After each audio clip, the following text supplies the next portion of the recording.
Welcome to Bold Voices, Good Yarns. I'm your host, Ian Henzel. Behind every book lies an author's life story. So join me on an interactive journey as we step between the pages to explore how an author's life and their experiences have shaped the stories that we cherish and love. So sit back, relax, grab a cup of joe or a cocktail, and join me as we step between the pages. Welcome, everyone. My name is Ian Henzel, and I'm the host here at Bold Voices, Good Yarns. We're going to be stepping between the pages of the life of author Michael Reed. But before we do, get comfy, grab a cup of joe or a cocktail as we sit back and step between the pages of Michael Reed's life. So welcome, Michael. I'm so glad you could join us. Thank you for having me. So Michael, for everyone, is the author of it's more of a horror thriller, gay horror, LGBT horror thriller called Desperate Measures. And in Desperate Measures, we have the main character, Rhonda, and her son. So Rhonda has an abusive husband who's terribly abusive. And what is the son's name, Michael? Joey, who's terribly abusive to Joey. And for Thanksgiving, Rhonda decides to escape with Joey. They're going to go to her sister's for Thanksgiving and then just not go back. Unbeknownst to them, the abusive husband decides to follow them. They end up going into a dark and mysterious woods, and the weather gets bad. There's snow, and they see a cabin in the woods that they go to take shelter. And in the cabin is a rather mysterious older woman. And unbeknownst to Rhonda, her son Joey, and Rhonda's abusive husband, there is something out in the forest, and it's not very nice. And I'll leave it from there. So welcome, Michael. Thank you. It's good to be here. So, before we were on camera, we were chatting, and you said that do you mainly read horror and thrillers? Yeah, probably more thrillers than horror. I mean, I love horror, but there's a lot more thrillers, seems like, out there, and they're quite good. So now, what was it that prompted you to start writing your own horror thriller? it's always just held an interest. When I was a little kid, my parents divorced when I was 7 because my father was abusive, not like the character in the book, not to that extent, but wasn't very pleasant. And my parents got divorced, and we moved from the Pensacola military base up to my great aunt's house in Rockville, Maryland. And it was this big Victorian house, 16 rooms and all that. And so kind of set the stage. I just, there were always perfect setting. People always want to know, is it haunted? Are there ghosts in the house? What do you see? Are you afraid to sleep there? Kind of thing.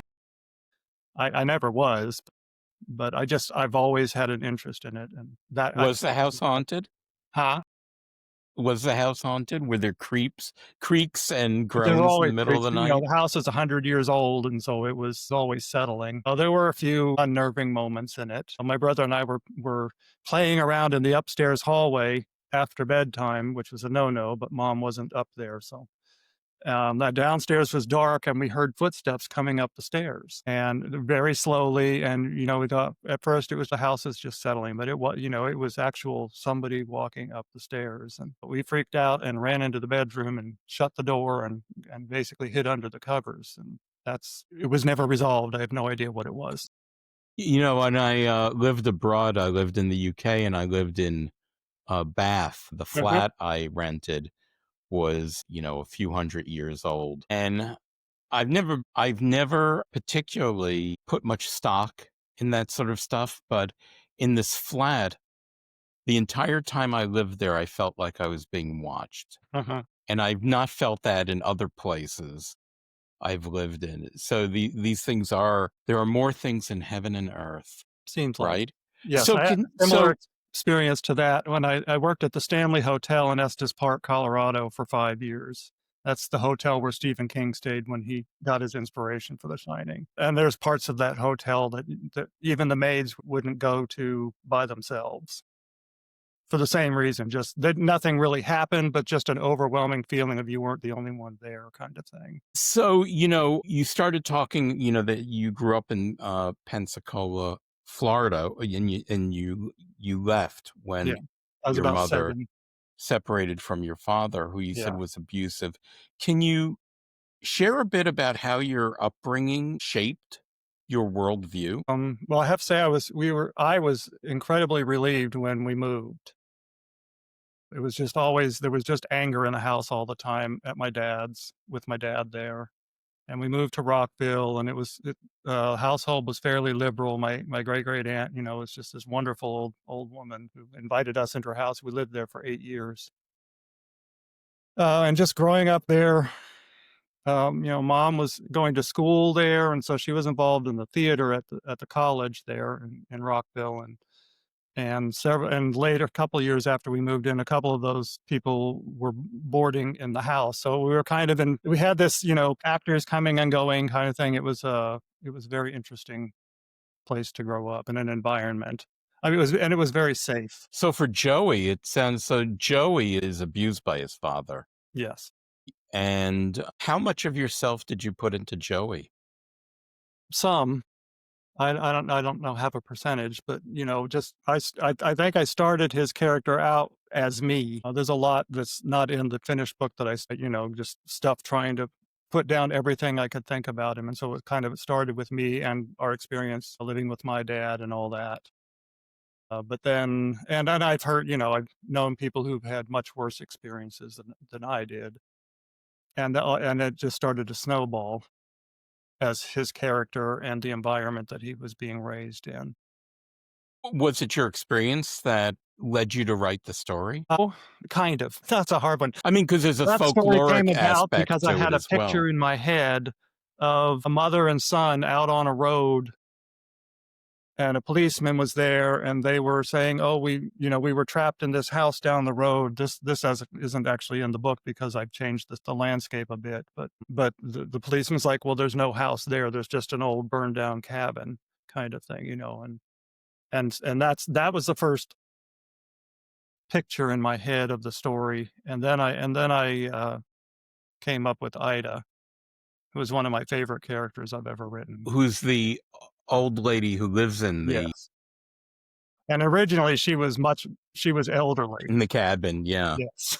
When did you start becoming interested in writing? Were there any pivotal moments growing up that made you think, I want to be a writer? Probably 9 or 10, I started with just writing stories. Reading was a big influence. When we moved up to Rockville, my grandmother, who lived nearby, was emphatic that, we should be reading books, and she was an art teacher.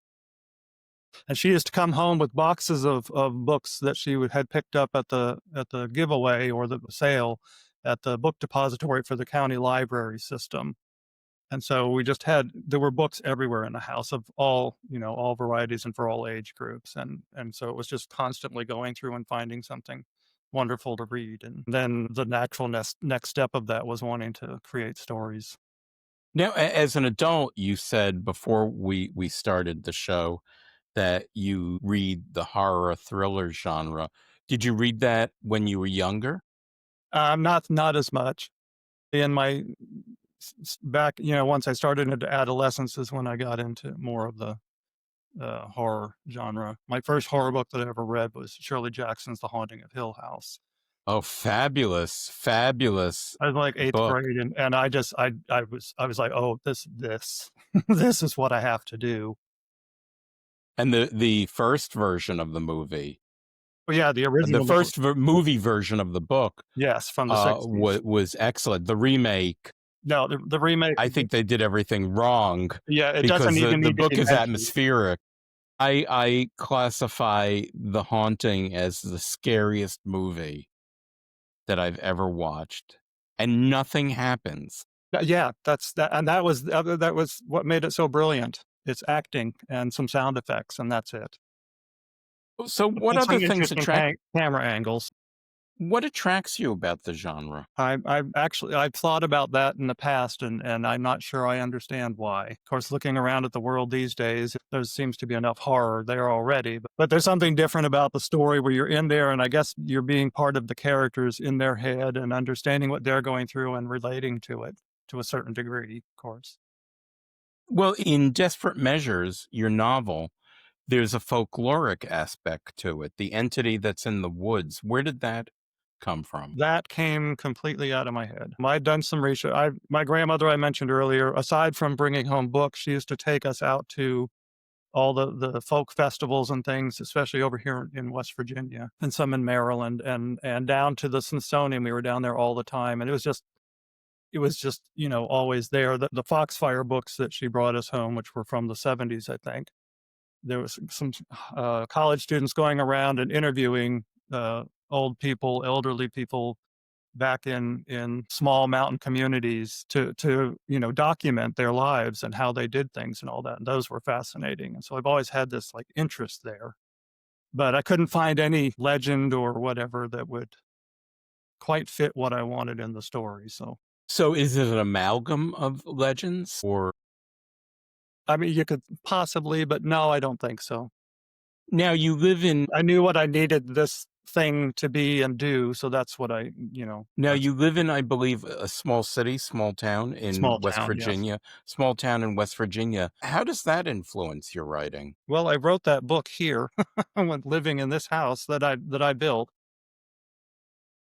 Oh, you built the house. Yeah. My Wow. husband and I bought this property 16 years ago and coming out on the weekends just started building and then finally moved in and we're still building. That was 15 So years ago. you actually built a house. Yeah, I mean almost every part of it came up the hill in the back of my pickup trucks. I just find that I'm as urban as you can get. I've always been very urban. I remember there was the satirist, Fran Lebowitz in her book, Metropolitan Life, and I'm going back to the mid 70s. I always identified with what she said that the outdoors is what you go through to get from your apartment to the taxi. So I've always I I've think I've heard that always quote before. yeah, I've always felt that way. So the notion of somebody actually building a house is quite remarkable. Yeah, and there's nothing around us. I mean, there are neighbors around, but nothing you can't see any of them from the house here. So how does it feel? And I'm kind of, so you read horror and thrillers, and a lot of things are set in houses. The place is a character, because places have histories. Yes. And how does how does your environment influence or shape your writing? Which environment? Well, you're in your own home, and how does home and hearth have an influence on writing? The house here factors into it in that it's my safe place. So I can look out the window and see the rocks and the trees and the hills and the mountains and that go on and dark hollows and all that. And I can explore those just from sitting, looking out the window and write it. But I don't, how did it influence it? I'm not sure, other than, look out the window and it's the same landscape that's in the book. Hmm. Probably a bit different than if you were looking at a concrete Yes. jungle. It being immersed in the atmosphere. Um, in the novel, in your novel, Desperate Measures, Joey is abused by his father, Mhm. who hates him, who Yeah. suspects that his son is going to be gay. Yes. I mean, Joey's rather young, and a lot of us knew at an early age Yeah, I did. that we were different. My first crush was in first grades Really? on Tell me another boy, about it. yes. But this was in a Navy, military, everybody it was all military, so it was I knew not this was not something that you say out loud. Was your crush on a fellow student or on Yes, some yeah. sailor? Freddie, I think was his name. I think I can say that. I just in 1970, I think, yeah. It's interesting because, I remember I can't say that there was a sexual aspect Yeah, no, to I it, don't there wasn't anything that like that, no. but it Just was like a I saw fascination. him and I just kinda lit up inside, and that's how I felt. And I remember watching the kids' television series, and there were a lot more live, or, there was a good balance of live things and not animated. And as I said, and our younger viewers will not remember it, but the Mickey Mouse Club and Spin and Marty, which took place on a dude ranch. I never, it wasn't something I could identify as a physical, but I always wanted to be best friends Mhm. with them and have overnight parties, slumber parties, I Yeah, guess, with them. What was under it didn't get articulated till many years later. So yes. did you experience that same difference in your family, that Joey experienced in your family dynamics? Was that Even I was very closeted with my family growing up. It wasn't until I moved away, that I came out to them. Not that they didn't know but I did it was not something that was talked about, and there was always clues of different you'd hear a comment about, either being called queer or not me personally, but them talking about somebody else or, "Oh, that's bad," or just everything was always in a negative connotation. so? As LGBT people, we often experience the world as an outsider. Absolutely, yes. How has that made its way into your writing? Seems like most of the characters that I come up with are from my perspective of that not being part of the group, you know, the status quo, whatever. They're always on the outside looking in, or just running away from the everything else because it's too hostile. If you could talk to your younger self, what advice would you give your younger self? How young? I could have come out sooner, but, it is what it is, that regard. I should have gone to school sooner, to college. I should never have continued after high school. I didn't go to college right away. I worked up at this I lived in Colorado, and I started working up at all the ski resorts, and I worked in Estes Park at the Stanley during the summers, and then I moved to Alaska, and it Wow. wasn't until after several years up there that I started going to a college at the Kenai Peninsula College, which is now part of the University of Alaska. Did you study writing or create writing in I school? English in general, but the only creative writing class that they offered was canceled due to lack of participation. There were only 2 people that signed up for it, me and one other person, so the professor came to me and said they had to cancel it because they couldn't afford to do that. There's a great leap to go from idea to actually writing a book. And a lot of people often tell me, I have a great idea Mhm. for a book. And I try not to be dismissive, but the difference between, having a great idea is one thing, And fleshing out a full novel it's a is lot of work. something completely different. How did you come to that? To I enjoy writing. Once I can put everything else around me that's going on out of my head and sit down and looking at, the first book I've written 3 books before Desperate Measures that are still in a drawer, and they'll probably stay there forever. But they were all longhand and notebooks, then I Mm. switched over to computer and just sitting there, and then once I can get a first sentence down and start and then, it just starts to come out. Is it like watching a movie for In you? my head, yes, very much, and then I basically just describing what I'm seeing in my head. A lot of authors I've talked to have said that, and something I've also heard from authors is that sometimes the author has ideas about what should be going on, but the characters have their own ideas Yes, that and they actually take happens. control. That happens, yes. Uh, I suppose Worst example of that is Max, the father in my book. Things that came up that were the character doing them. It felt like it wasn't my idea for some of the especially the more horrible things that he did. They just happened.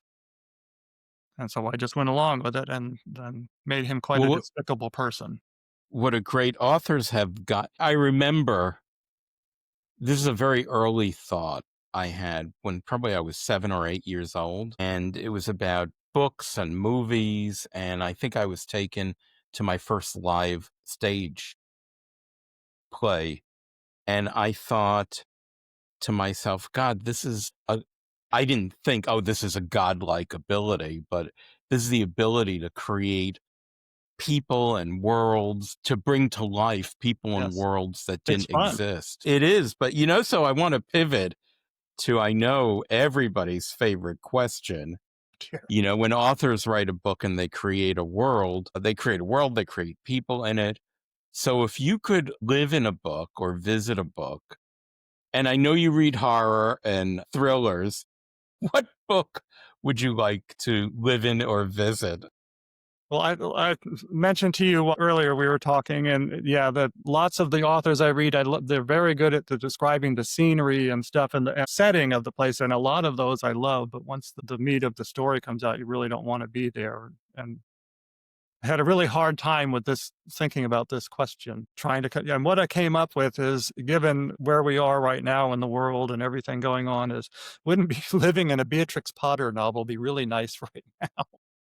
Going into a Beatrix Potter book, yeah, it would be charming. Yes, with maybe a little Anne Rice thrown in, Interview with a Vampire. And a vampire bunny in all of it, kind I of like the loved the Wallace answer and of one of Gromit, the your werebunny. other guests answered that, and it was actually one that I had thought of, but I can't use that, but What was it? it was the Tales of the City. I love that. It's I didn't read all of them, but I started them, and it was, yeah, oh, this is what a wonderful world to live in.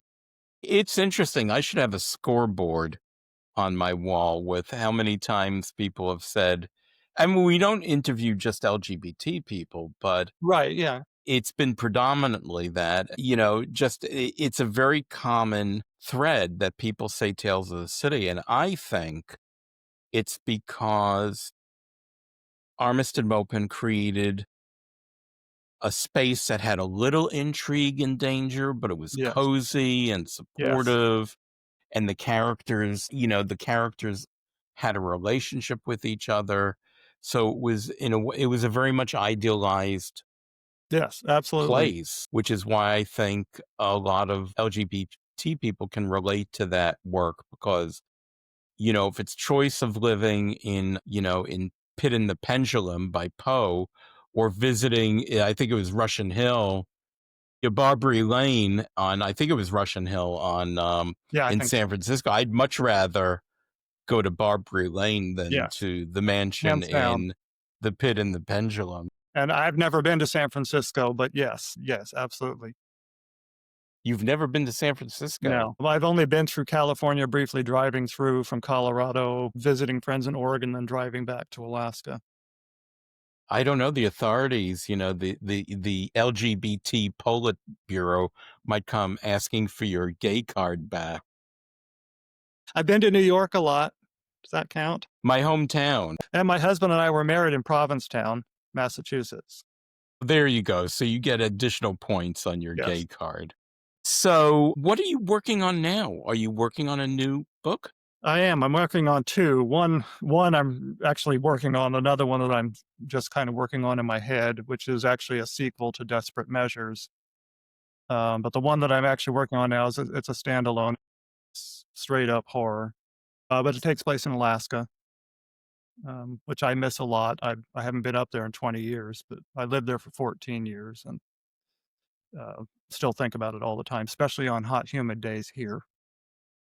Because hot days there are 75 degrees, and And is this also a horror thriller? yes, yeah.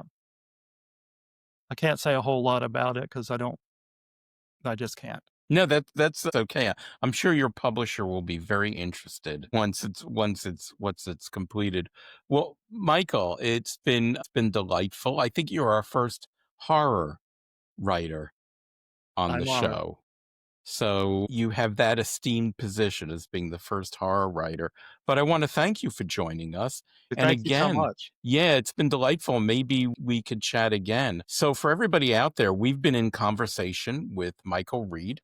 He is the author of Desperate Measures. You can read about the characters, Rhonda and Joey, who are running away from the abusive Max and take shelter in a dark, snowy woods in a creepy old cabin that's inhabited by Ida, and out in the woods, something else is lurking.